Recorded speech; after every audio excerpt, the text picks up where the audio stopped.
Dear audience, अस्सलाम वालेकुम। Nelson Mandela का एक खूबसूरत कॉल है, the greatest glory in living lies not in never falling but in rising every time we fall.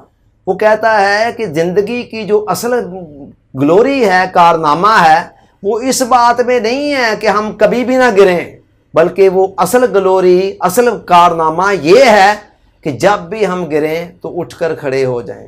अल्लाह ताला ने कायनात का निज़ाम इस तरह का बनाया है कि ज़िंदगी का सफ़र कभी भी हमवार रास्तों पर तय नहीं होता। ज़िंदगी कोई मोटरवे नहीं है कि आप 150 की स्पीड से चलते चले जाएंगे स्मूथली। इसके अंदर अप्स भी आने हैं, डाउन्स भी आने हैं, खाइयाँ भी आनी हैं, नशेबो फराज, जिगजैग्स आने हैं, टेढ़े मेढ़े रास्ते हैं। उनके अंदर से रास्ता निकाल कर हमें आगे बढ़ना होता है।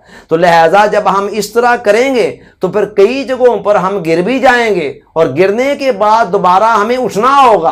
तो ज़िंदगी का ये एक लाजमी सफ़र का हिस्सा होता है कि इंसान ने कई जगहों पर भी ठोकरें खानी होती हैं। किसी और दानश्वर का कॉल है कि ज़िंदगी मुसलसल इम्तहान है, यहाँ 10 मरतबा गिरने के बाद 11वीं मरतबा उठ जाने का नाम कामयाबी है। और दूसरी जगह पर यही दानश्वर कहता है कि ना गिरना कमाल नहीं है, कमाल ये है कि तुम गिरने के बाद उठ जाओ। यही बात नेल्सन मंडेला कह रहे हैं कि ज़िंदगी के अंदर चलते चलते नाकामियाँ आनी हैं, हमने कई जगहों पे गिरना भी है।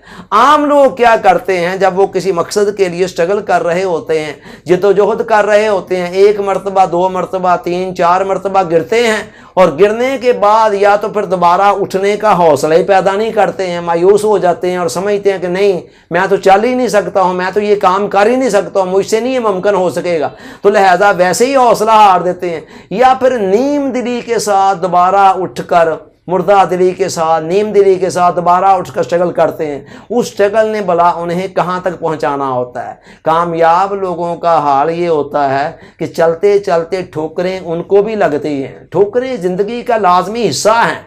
तो कामयाब लोग क्या करते हैं, वो किसी भी ठोकर से मायूस नहीं होते हैं और ये नहीं सोचते हैं कि बस ठीक है, मुझसे नहीं हो सकता है, बल्कि ठोकरों को कामयाबी के सफ़र का एक लाजमी इब्तदाई हिस्सा समझकर हर ठोकर के बाद उठकर खड़े हो जाते हैं और हौसला मंदी के साथ दोबारा चल पड़ते हैं। और जब इंसान इस तरह चलता है तो फिर एक वक्त तो आना ही होता है जब उसने कामयाबी की बुलंदी तक पहुंच जाना होता है।